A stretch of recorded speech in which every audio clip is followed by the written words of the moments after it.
Nós não queremos ter um amontoado de hospitais, né? Nós queremos ter certeza que cada hospital da rede Mater Dei seja efetivamente um Mater Dei, dentro do propósito, dos valores, né? Dentro de tudo aquilo que a gente acredita. Ao longo do tempo, com o nosso crescimento, o que a gente começou a perceber que valores e propósito é algo inegociável, mas que a cultura ela é oxigenável, né? Dentro desses valores e dentro do propósito.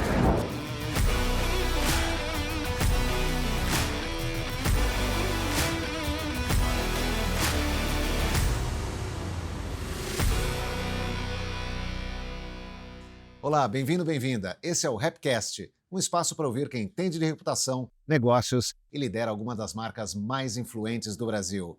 Eu sou Leandro Conte, sócio-diretor da FSB Holding. Nosso foco é mostrar como a construção de uma reputação sólida é um ativo estratégico para desenvolver empresas, impulsionar mercados e sustentar o crescimento no longo prazo.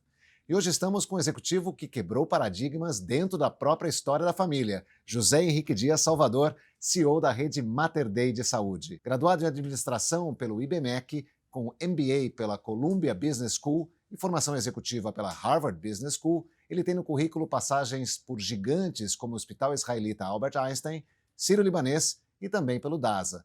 E, curiosamente, o interesse dele sempre foi por administração na saúde. Ele é o único não médico na terceira geração da família fundadora. Sob sua liderança, a rede ultrapassou 2 bilhões de reais em faturamento em 2025, controla hoje 9 hospitais espalhados por Minas Gerais, onde o grupo foi fundado, além de Bahia e Goiás, e conduz também um plano de expansão nacional, incluindo a chegada a São Paulo em 2028, apoiado fortemente em inovação tecnológica e também inteligência artificial. Bem-vindos, Henrique. Muito obrigado por ter aceitado nosso convite e estar conosco aqui no Rapcast. Muito obrigado, Conte. Obrigado a você e a toda a equipe da FSB. É um prazer estar aqui com vocês, né, participando desse webcast, né, para a gente poder contar um pouco da história, a história da rede Mater Dei, falar um pouco sobre a trajetória também e os próximos passos. Excelente. Falar sobre saúde é super importante, é uma coisa que está presente na vida de todos nós, é super importante a gente ter esse foco e ter essa reflexão. A rede Mater Dei, Henrique, é uma empresa, na verdade, de capital aberto, mas que carrega uma forte tradição familiar, né, e muito focada no pilar do cuidado. Vocês sempre focaram muito nisso. Como é que vocês conseguem ser consistentes em escala com toda essa expansão e, ao mesmo tempo, manter na cultura esse diferencial que vocês já trazem há tanto tempo? Conte, essa é a pergunta da nossa vida, né? É o que a gente faz todos os dias, o que a gente todos os dias pretende lutar para poder organizar, né, e colocar como padrão, né, como padrão de excelência nas nossas instituições. A história da rede Mater Dei é uma história de continuidade. Acho que esse é o primeiro ponto que a gente precisa sempre destacar. É uma empresa que foi fundada há 46 anos atrás pelo sonho de um médico, né, que queria perpetuar a forma que ele atendia as suas pacientes no consultório, construindo o hospital, tendo a certeza, né, que aquela filosofia de atendimento ela continuaria presente além da sua vida. Então, essa é a sementinha que fez a criação da rede Mater Dei. Ao longo do tempo, isso se desenvolveu. Durante os primeiros 20 anos era apenas um hospital, hoje já são 9 anos. Num processo de crescimento mais acelerado depois do IPO, que nós fizemos em 2021, mas sempre calcados em algo que o Dr. Henrique, né, que é presidente do nosso conselho, membro da segunda geração, fala bastante, né? Nós não queremos ter um amontoado de hospitais, né? Nós queremos ter certeza que cada hospital da rede Mater Dei seja efetivamente um Mater Dei, dentro do propósito, dos valores, né? Dentro de tudo aquilo que a gente acredita. Ao longo do tempo, com o nosso crescimento, o que a gente começou a perceber que valores e propósito é algo inegociável, mas que a cultura ela é oxigenável, né, dentro desses valores e dentro do propósito. E a gente depende muito de processos, tecnologia, mas principalmente de gente. Então, algo que a gente faz todos os dias, investimos bastante, é no desenvolvimento dos nossos líderes, no desenvolvimento dos médicos que atuam também juntamente com a gente na rede Mater Dei, para a gente ter certeza que esses valores e propósito eles estão acompanhando o crescimento, né? Que o prédio cresça, que o corpo cresça, mas que a alma também cresça junto. Isso é o nosso desafio diário, a gente faz isso através hoje em dia de sistemas, né, de processos de gestão, de modelo de gestão, para ter certeza que nós estamos também escalando esses valores para as diversas unidades.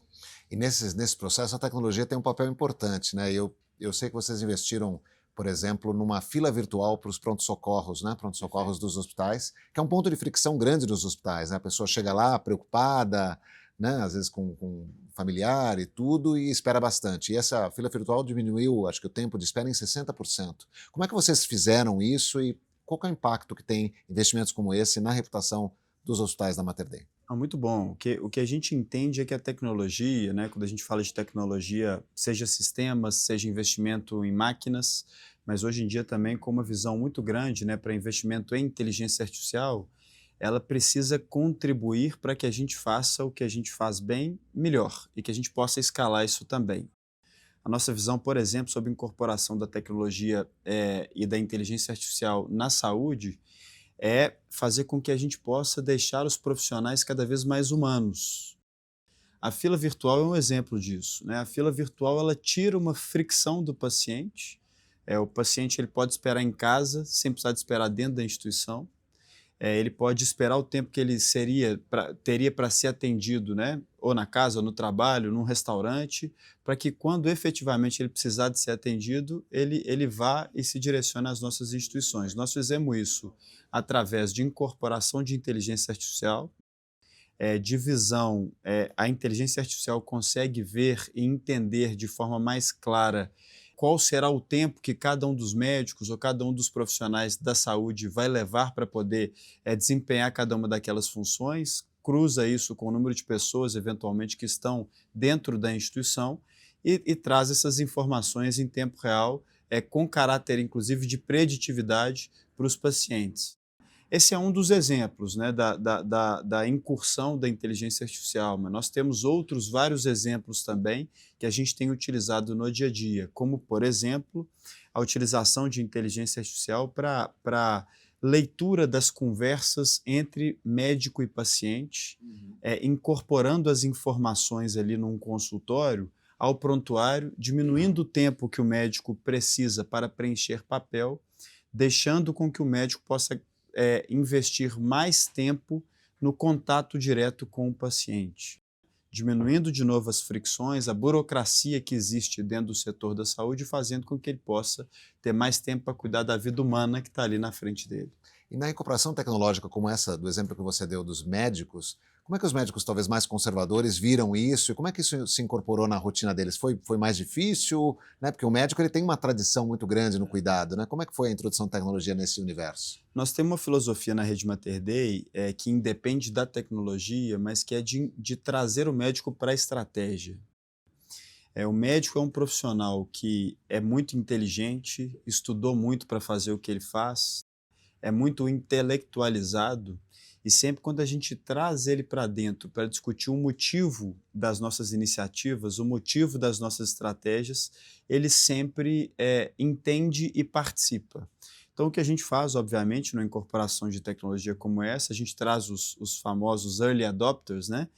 Mostra para eles, escolhe quem são aqueles formadores de opinião, participa eles do projeto, fazemos fóruns, né, para explicar como é que a gente vai, inclusive, proteger as informações existentes num processo como esse, e depois isso escala de forma muito mais natural. A gente desenvolveu nas nossas diversas unidades, a gente investe muito nisso, um processo de criação de confiança e relacionamento com as equipes médicas, né, que façam com que eles possam aderir mais rápido. Então, sinceramente, nós não temos problema, né, seja do médico mais novo ao médico, né, com mais idade ou mais experiência nas nossas instituições, de aderi-los à incorporação tecnológica ao processos que são implementados. E falando um pouco agora de mercado, a Rede Mater Dei está expandindo cada vez mais para uma rede nacional, né, como outras grandes redes que já estão aí, concorrentes grandes que vocês vão enfrentar. Como é que você lida com as expectativas dos investidores, né, versus a realidade da operação, né, que enfim, tem o seu processo, para que não descaracterize essa reputação que vocês construíram e também a essência do negócio? Essa também é uma pergunta muito boa que normalmente é feita para a gente, né? Conte como é que a gente, de certa forma, como é que a gente faz esse blend, né, entre curto prazo e longo prazo. Acho que tem algumas características da rede Mater Dei que são importantes a gente destacar aqui. A primeira delas é que nós somos uma empresa que nasceu familiar, uma empresa que tem controle familiar, apesar de ser uma empresa de capital aberto, e uma empresa que pensa no futuro. O nosso principal foco é com a perenidade da organização. Então, nós nunca trocaremos qualquer tipo de incentivo de curto prazo eh, com a nossa visão de longo prazo na instituição. Um ponto que a gente também sempre coloca é o seguinte: a gente precisa entregar o curto prazo para ter o direito de sonhar também com o longo prazo. Então, esse blend, esse mix, né, dessa visão de curto prazo e longo prazo ajudam muito na performance da instituição. Então, a gente pensa lá na frente o que a gente quer, como é que a gente quer atender os pacientes, as relações que a gente quer ter com as equipes médicas, com as operadoras, e sabemos que a gente tem que ter uma disciplina de entregas trimestrais e o mercado, o capital aberto, né, nos ajuda muito nesse sentido, mas nunca trocando uma coisa pela outra. E vamos falar um pouco da expansão agora para a cidade de São Paulo, né? Um investimento de 600 milhões, é um novo hospital ali no bairro de Santana, na zona norte de São Paulo, para quem não conhece São Paulo aqui. Como é que foi essa escolha? Qual que vai ser o posicionamento desse hospital e como é que isso vai se encaixar num mercado tão competitivo quanto o mercado da capital paulista? Ótimo. Bom, primeiro a gente tem um sócio, né, que é um sócio que já é nosso parceiro há muitos anos, né, que é a Bradesco, através da Atlântico Hospitais. O investimento total no hospital é de 600 milhões. Esse investimento ele é feito pela BSP, que é uma empresa imobiliária, né, do grupo da Bradesco, e nós somos, junto com a Atlântica, os operadores dessa instituição. A gente participa na joint venture que opera essa unidade. É um projeto que para a gente é muito relevante, a nossa entrada no principal centro econômico brasileiro, para uma região que ela, na nossa visão, ela ainda é carente de um hospital na qualidade daquele que a gente vai entregar, e a gente tem organizado esse projeto com muito carinho, sabe? Já feito alguns contatos com equipes médicas relevantes aqui da praça, inclusive aderência muito grande das operadoras ao projeto que vai ser criado. O projeto ele nascerá com uma completude muito grande de serviços, né? Então, é um hospital completo, um hospital resolutivo, né, que vai ter ali pronto-socorro, atendimento ambulatorial, pacientes internados, oncologia, inclusive radioterapia. Então, nós estamos montando o nosso início em São Paulo de uma forma que nos dê muito mais condição de fazermos um projeto em uma área muito interessante, mas com uma capacidade, inclusive, de atender muito bem aquela população que vai usar o hospital. Muito bom. E é em 2028, né? Acho que é a inauguração, não é Final isso? de 2028 e início de 29. Perfeito. E a Mater Dei aumentou bastante o investimento em comunicação nos últimos tempos, né? Vocês estão agora mais presentes, mais vocais, né? Dando mais entrevistas, inclusive como essa aqui. Isso sempre demanda tempo dos executivos, né? Seu, recursos e tal. O que despertou essa virada de chave para vocês reforçarem a reputação e aumentarem a exposição da marca de vocês? Ótimo, Conte. A gente acha que a gente precisa comunicar o que tem acontecido na rede. A gente precisa também ter a capacidade de demonstrar a nossa capacidade de sermos um dos principais consolidadores no mercado de saúde suplementar brasileiro. E eu, né, ou nós da direção, nós temos também que ter a capacidade de sermos porta-vozes dos 8.500 colaboradores, 10 mil médicos cadastrados, que têm feito tão bem o seu trabalho no dia a dia. Isso, inclusive, é uma forma da gente aproximar, né, a Mater Dei de mais pessoas que queiram também integrar a nossa plataforma, queiram participar desse sonho que nasceu lá com o Dr. Salvador lá atrás. E nós precisamos de encontrar veículos e formatos que sejam formatos que aumentem a nossa reputação, principalmente pela seriedade do conteúdo que querem apresentar. Então a gente tem sim sido mais vocais, né? Principalmente não como uma forma de nos vangloriar ou como uma forma de buscar aplausos, né? Mas principalmente por, através dessa comunicação, a gente aproximar de mais pessoas que queiram contribuir também com o sonho. Excelente. Eu queria falar um pouco agora do negócio de saúde mesmo, principalmente dos hospitais, né? A gente sabe que a relação das operadoras com os hospitais e prestadores de serviços às vezes é, é complexa, né? Porque você tem glosa, que são alguns termos técnicos, né? Quando o custo não é autorizado, né? O custo é pedido e não é autorizado, tem reajuste, tem sinistralidade dos planos de saúde. Tudo isso envolve o setor de saúde e traz uma complexidade muito grande para essa relação, que no final tem que ser baseada em confiança. Como é que você, da Mater Dei, cria uma relação, né, e um sistema de negócio que permita que essa confiança seja construída e essa relação seja equilibrada? Muito bom. Essa também é uma discussão, né, atemporal no setor de saúde suplementar brasileiro. Acho que tem alguns pontos que contribuem para uma relação saudável, né? O primeiro deles é o seguinte: nós, como prestador, nós precisamos entregar às operadoras um serviço de referência. Nós precisamos ser percebidos pelos pacientes como o principal hospital, né, nas regiões que nós estamos, que vai entregar para o paciente o serviço que ele quer receber. Acho que a relação começa por aí. Nós precisamos de ser vistos pelos parceiros como o parceiro primordial, o parceiro ou principal naquelas relações que existem. A partir disso, a gente precisa também estabelecer relações que sejam relações sustentáveis, relações ganha-ganha, né? Então, hoje, por exemplo, na nossa relação com as operadoras, grande parte do risco assistencial, clínico assistencial, quem assume somos nós, né? Nos últimos anos, nós fizemos várias mudanças no nosso modelo de remuneração, saindo do tradicional fee-for-service, indo para modelos mais empacotados, que a gente assume essa parte do risco, né, com diárias globais, pacotes cirúrgicos, outros tipos de modelos que a gente tem feito também. Ajudado também muitas operadoras na parte da condução da frequência dos casos, né? Um dos maiores custos do setor de saúde suplementar, ele não está no custo unitário do que se entrega nos hospitais, por exemplo, mas ele está na quantidade de vezes que o paciente usa o serviço sem a necessidade, faz mais exames do que é necessário, vai mais ao pronto-socorro do que é necessário. Então, a gente também tem tentado atuar, ajudando a operadora a organizar a forma que o paciente usa, né, as nossas instituições.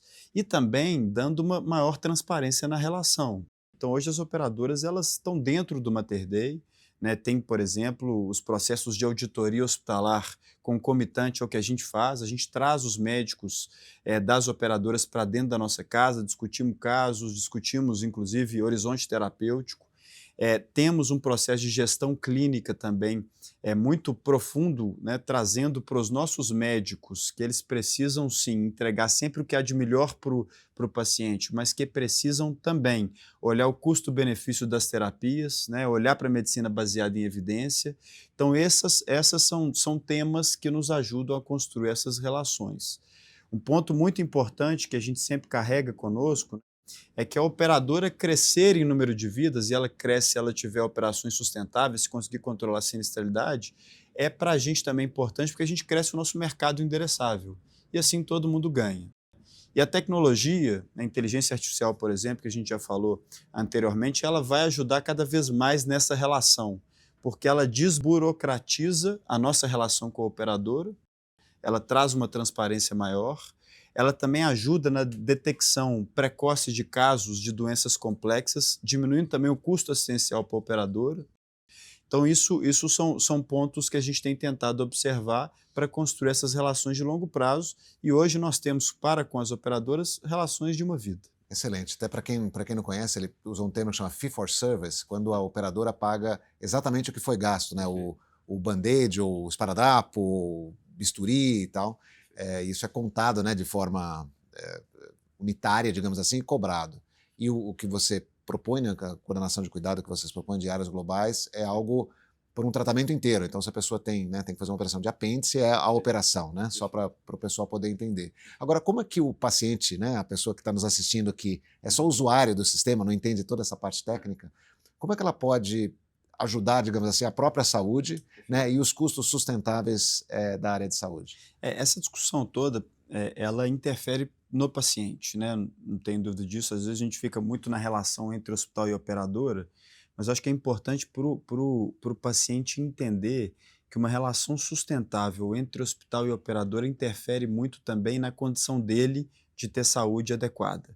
seja pela forma que nós vamos atendê-lo, que é a parte mais importante desse processo, né? Como é que o paciente vai sentir o serviço que ele vai receber, mas também porque a sustentabilidade na nossa relação com a operadora faz com que ele pague o plano de saúde mais barato, que mais pessoas possam ter mais acesso, que a gente democratize mais a saúde suplementar. O paciente, cada vez mais, ele vai ter uma oportunidade de participar mais no seu cuidado, e é uma tendência no mundo inteiro que o paciente esteja cada vez mais preocupado com a sua saúde, principalmente no pós-pandemia. 99%, né, das oportunidades de intervenção na saúde do indivíduo, elas acontecem fora do hospital. Elas acontecem no dia a dia, quando o paciente escolhe uma alimentação melhor, quando ele faz, quando ele cuida da sua saúde física, quando ele faz algum tipo de atividade física, quando ele cuida, né, de elementos importantes aí que podem interferir numa doença crônica, né? Então isso faz muito mais sentido visto sob a perspectiva do paciente. E é uma tendência também mundial que o paciente ele possa opinar em qual tipo de cuidado ele quer. Então, se tem um tratamento, por exemplo, de uma doença grave, se ele quer limitar, por exemplo, qual tipo de tratamento ele vai ter, pensando muito na sua saúde física também durante o tratamento. Isso é uma tendência que a gente vai ver cada vez mais. E o paciente precisa entender, né, que o melhor médico que ele pode ter é ele mesmo, e a melhor forma dele interferir na sua saúde é ele ter hábitos saudáveis também que vão ajudar ele, né? A carga genética, por exemplo, ela interfere, obviamente, na saúde do paciente, mas muito menos do que os hábitos de vida que ele pode ter. E uma pergunta que eu ia fazer também é sobre o próprio médico que você falou. Quando você tem o seu médico e ele te sugere um tratamento ou uma operação, normalmente ele indica o hospital, né? Que ele opera, que ele prefere e tal. Normalmente é assim que funciona. Como é que a Mater Dei se diferencia para ser o hospital de preferência desse corpo médico, clínico, principalmente quando vocês entram em novas praças? Um dos maiores objetos de escolha do paciente quando ele define um hospital é a indicação do médico, né? O médico realmente ele tem um papel importantíssimo nessa indicação de qual hospital o paciente deve ir. O que a gente tenta fazer ao longo do tempo é construir relações longevas com o corpo clínico. Na nossa visão, não existe rede de saúde forte sem um corpo clínico forte. Nós nunca fomos e não iremos em nenhuma direção que a gente pasteurize o médico, que a gente não trate desigualmente os desiguais, né? Nós queremos tratar desigualmente os desiguais, e a gente sempre escolheu equipes médicas, né, e médicos que tivessem na sua veia o empreendedorismo dentro das suas especialidades. Esses são os nossos parceiros, esses são os médicos que a gente procura para poder fazer relações longevas, né, para construir relações de longo prazo com eles. E nesse sentido, tem alguns elementos que são muito importantes, né? Então a gente atua junto com as equipes médicas para valorização dos honorários, a gente atua junto com o médico para que ele possa usar materiais, medicamentos, né, fazer procedimentos que sejam procedimentos também atualizados, e a gente trabalha também mostrando para eles e atuando junto com eles para sempre trazer elementos da medicina baseada em evidência e também demonstrar para as operadoras o custo-benefício daquilo e o quanto aquela tecnologia bem utilizada por uma equipe bem treinada vai interferir positivamente na vida dos pacientes no médio e no longo prazo. Então, nós nos manteremos como parceiros dos médicos, eles são importantíssimos para a nossa estratégia e para o nicho que a gente definiu atuar, nós queremos ter conosco os médicos que são os verdadeiros empreendedores nas suas especialidades. Excelente. Vamos mudar agora para a liderança, e o seu papel na liderança, e um pouco do que você passou como profissional, como executivo, né? A Mater Dei, ela passou por um processo de sucessão, que foi assessorado até pela Fundação Dom Cabral, e um novo corpo diretivo em 2023. Como é que foi essa transição, né, do fundador para a nova liderança da qual você faz parte?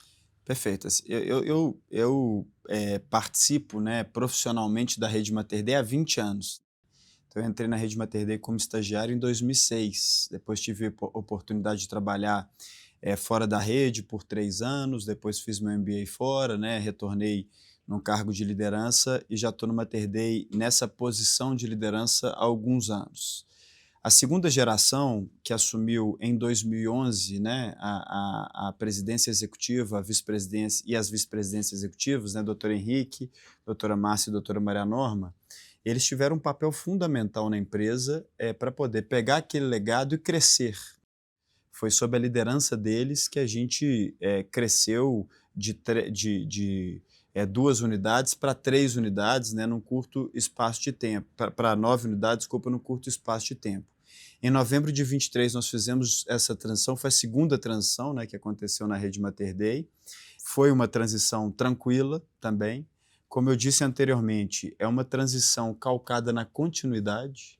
Eles participam ativos, né, numa posição de conselho de administração, nos ajudando muito no dia a dia em questões de estratégia, questões de governança também da rede, e acho que a rede ganhou a força, talvez, da juventude, né, de pessoas que têm uma expertise por estar na rede Mater Dei há muitos anos, mas também que querem construir novos caminhos. E é nesse sentido que a gente tem atuado. Primeiro, no esforço muito grande para integrar cada vez melhor as unidades existentes, destravar cada vez mais valor nessas unidades em linhas que a gente acredita, trazendo alguns conceitos novos, incorporação de tecnologia, alguns conceitos também relacionados à estrutura de capital, remuneração de capital, né, uma visão de finanças também que a gente entende, né, que pode sempre ser aprimorada dentro da nossa organização, e também com a visão de pensar nos próximos passos, né, quais são as linhas de investimento que serão a construção do futuro da rede e que vão nos ajudar a ter uma perenidade cada vez maior. E como é que é com um não médico, né, como administrador, liderar uma equipe de médicos e de saúde? Como é que é esse desafio para você? Isso para mim sempre foi muito natural, sabe, Conte? Eu nasci numa família de médicos, né? Não quis fazer medicina, trabalho na Mater Dei, como eu disse, há 20 anos. Eh, Sei meus limites em relação a palpites na parte técnica, né? Sempre procurei me assessorar de pessoas que tivessem uma formação médica profunda e relevante.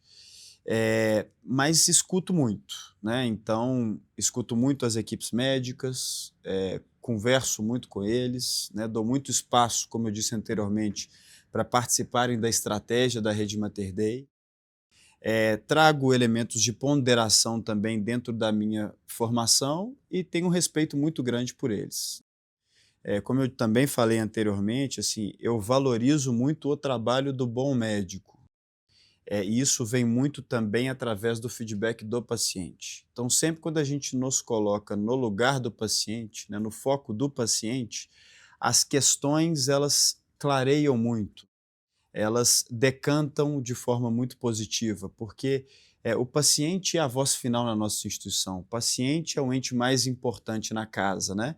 E essa organização das equipes em torno do paciente precisam acontecer. E, nesse sentido, trazer os médicos, as equipes multiprofissionais ajuda muito a integrar e também gerir equipes de perfil diferente.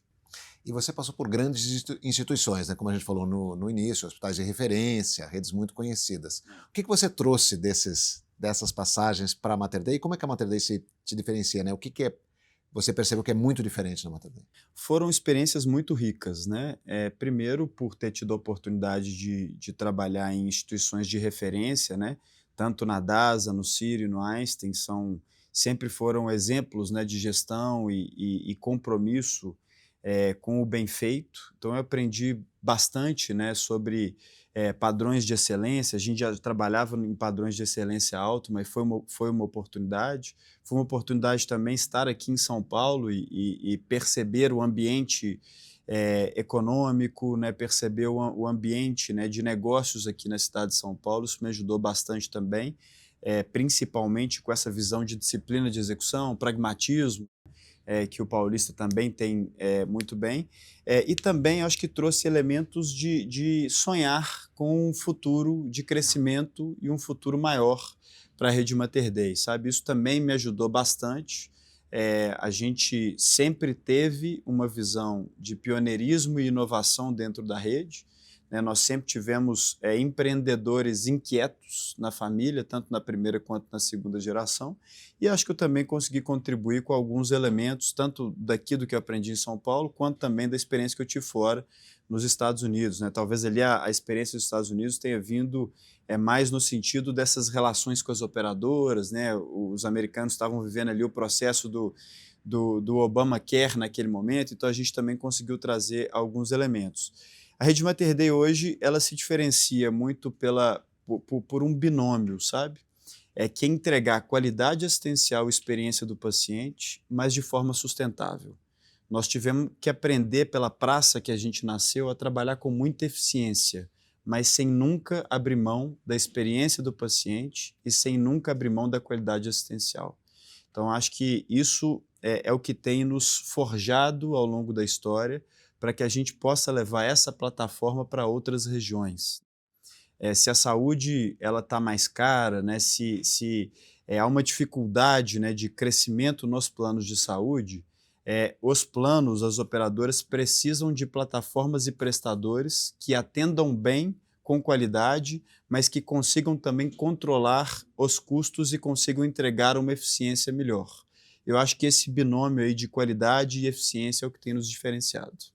E nas horas vagas, como é que você sai dessa tensão toda e como é que você cuida da própria saúde? O que faz? A saúde mental e física, né, ambas? Bom, primeiro, nas horas vagas eu procuro passar tempo com os entes mais importantes da minha vida, que são meus 3 filhos, minha esposa, né, minha família. Então, estou sempre muito junto com eles. Gosto muito de esporte, tenho já há algum tempo aí me dedicado à corrida, né? Já joguei tênis muitos anos também, jogava futebol, mas não dá mais, né? Chegando próximo dos 40 aí não dá mais para jogar futebol, vira um esporte muito perigoso, né? Então tenho feito minhas corridas, feito minha rotina também de academia, né? Que faço aí todos os dias de manhã cedinho.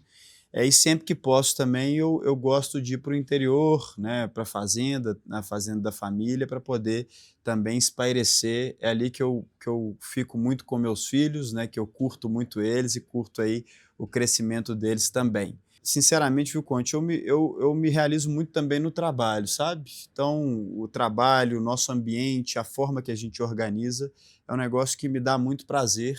Então, o espairecer é mais para ficar mais tempo com eles, né? Para eventualmente desestressar um pouquinho, mas eu gosto muito de estar no trabalho, o ambiente ali também me realiza muito. Excelente. A gente fala aqui, Zé Henrique, reputação é o que falam da gente quando a gente não está na sala. O que você acredita que falam de você quando você não está na sala? Essa sempre é uma pergunta que a gente não sabe, porque a gente não está na sala, né, Mas Conte? é Mas isso que a gente imagina, né? o que eu espero que falem, né, é que sou uma pessoa justa. Eu não tenho dúvida que eu sou uma pessoa muito disciplinada, né, uma pessoa que se esforça muito todos os dias para cumprir, né, o que a gente tem de agenda, o que a gente tem de pontos mais importantes para ser feitos. Eu sou uma pessoa muito aberta, né, que recebe de forma, né, sempre presente as diversas pessoas que querem também ali contribuir com o nosso dia a dia. E procuro ser também uma pessoa muito respeitosa, né? Entendendo que diversidade, na concepção da palavra, é a gente ter a abertura para poder receber os inputs de pessoas que eventualmente pensam diferente da gente. E que a partir disso, né, trazendo esses inputs, é que a gente constrói um futuro melhor para as nossas instituições e que a gente está pronto para poder viver a volatilidade do mundo, recebendo essas informações e inputs diferentes e flexibilizando o que a gente precisa, de novo, focado na perenidade da nossa organização. Ótimo. A gente tem um presente para você, a Tiana vai trazer aqui para mim, que é uma plaquinha que você pode escrever nela. E eu gostaria que você escrevesse em uma palavra o que significa reputação para você. Muito bom. E essa placa fica de presente para você. Que bacana. Acho que a gente falou muito aqui sobre perenidade, né? Então não poderia escolher uma palavra diferente. Eu acho que reputação também é perenidade. Perenidade também se faz através de reputação, a forma que as pessoas nos percebem e através disso também, ao longo do tempo, querem se relacionar conosco. Então vamos lá. Fique à vontade.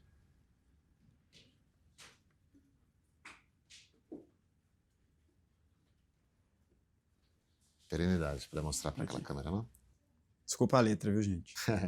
Não sou E não médico, é letra mas de a médico, não sou exato. médico, mas é um pouco A piada parecido, que não né? tem como, né? Zé Henrique, muito obrigado por compartilhar sua história, sua trajetória. Parabéns pela trajetória na Mater. Sucesso para você. Obrigado por estar conosco aqui no Rapcast. Obrigado a você, viu, Conte? Sempre um prazer, tá? Muito obrigado. E para você que nos acompanhou, fica o lembrete. A reputação é um ativo construído todos os dias, em cada decisão e em cada relação. Então acompanhe os próximos episódios do Rapcast nas redes sociais da FSB Holding. Você nos encontra no YouTube, no Spotify e também na BMC News. Até a próxima!